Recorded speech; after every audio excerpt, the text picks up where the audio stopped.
It is such a blessing. This is a day, you guys just have to know, our teachers and our students look forward to this day all year long. Teachers have been preparing for you this week. They're so excited to have you come visit their classrooms. And so I think you're going to really be blessed by that time to be with your grandchildren there. And we also want to remind you today that the Bible has a lot to say about grandparents. And what it mainly talks about, if you could imagine like a hike that you're on, this trail that we're on together, it reminds us that you are ahead of us on that trail. And therefore, you know the path. You know the obstacles. You know the shortcuts. You know that trail. And you can look back and you can remind us what's coming on that trail. There's wisdom that only experience can bring. And in experience, sometimes I'm sure you would agree with me, learned easily, sometimes learned in a difficult fashion. But the Bible talks about that, and it says, one generation commends your works to another. They tell of your mighty acts. That's still true, I can promise you, from working with your grandchildren. It's still true. I am reminded, this is in 2 Timothy, Paul speaking to the younger Timothy who he's mentoring. And he's able to say to him, I am reminded of your sincere faith. Think about being able to say that to your grandchild. Your sincere faith, which lived in your grandmother Lois and in your mother Eunice, and I am persuaded now lives in you also. That is that picture, isn't it, of one generation telling another who tells the next.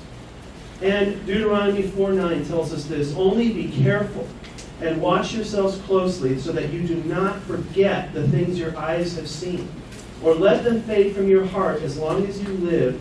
Teach them to your children and to their children after them. Think about that biblical admonition. So the Bible has a lot to say about you.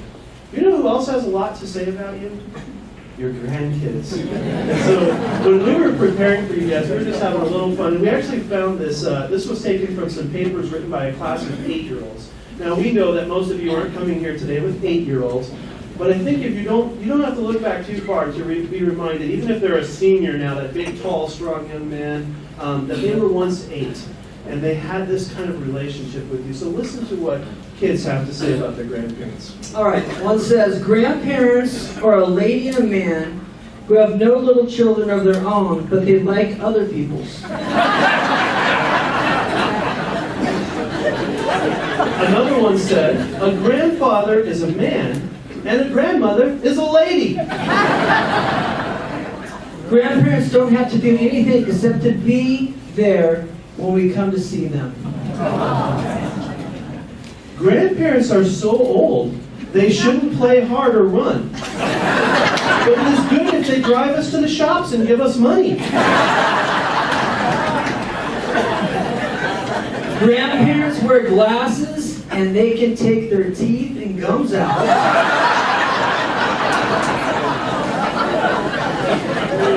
And some of these are funny, and some of them are incredibly poignant and truthful. Grandparents always have time to answer our questions. And they always know all the right answers to everything. Because they have lived a long time. When grandparents read to us, they don't skip. And they don't mind if we ask for the same story over and over again. Grandparents know we should have snack time before bedtime. And they say prayers with us every time. And kiss us even when we've acted bad. Think about that. And the last one. Everybody should try to have grandparents, especially if you don't have television. Because they are the only grown-ups who like to spend time with us. A story that I think is really, really illustrative of your grandchildren. So I want you to listen carefully. Mr. Towne is actually going to play the role of a little grandchild in the story. Right at the end, he's going to say some very powerful words. But this is a true story. A sweet little boy surprised his grandmother one morning and brought her a cup of coffee. He made it himself. Did you have that experience with your grandkids the first time they do something? He made it himself and was so proud. He anxiously waited to hear the verdict on the quality of the coffee. The grandmother had never in her life had such a bad cup of coffee. And as she forced down the last sip, she noticed 3 of those little green army guys in the bottom of the cup. She asked, "Honey, why would 3 little green army guys be in the bottom of my cup?" Her grandson replied, You know, Grandma, it's like on TV, the best part of waking up, this soldier's in your cup.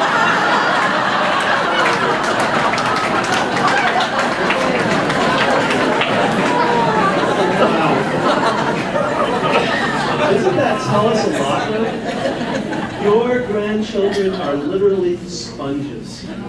And they soak in everything about them. They have eyes to see and ears to hear. And they're always observing, they're always watching. And that is why your Please example before excuse them Kayla Massey. is so powerful. Please excuse And Kayla Massey. You guys are so perfectly placed to Kayla support us Massey, in please. this mission statement. And this is our mission statement. The mission of Pusch Christian Academy is to teach students to become like Christ through a classical Christian education within a covenantal community. And to us, you are that covenantal community. You are the ones, because I will just tell you that things have changed a lot, right? From the days in the Bible when they could say and share these things with your children when you rise up and when you sit down and as you walk and all these things. We are so spread out now. In fact, we have grandparents who have traveled from all over the United States to be here just today. And that is a huge blessing. But what it means is that time when your kids get to spend with you is precious, precious time. Because it's rarer and rarer time. And we'll tell you that just meal time for them, that idea of sitting down together as a family for a meal is rarer than it ever used to be. And so the conversation time they have with you and the impact that you make at things like this is what I notice. A lot of times when parents are too busy, it's grandparents who come to the concert. It's grandparents who come to the sporting events. It's grandparents who are there walking through life with them. You are their witnesses. And that means so much to them when they look out there and they see you there witnessing, encouraging, cheering them on. So please do not underestimate the impact that you make in their lives.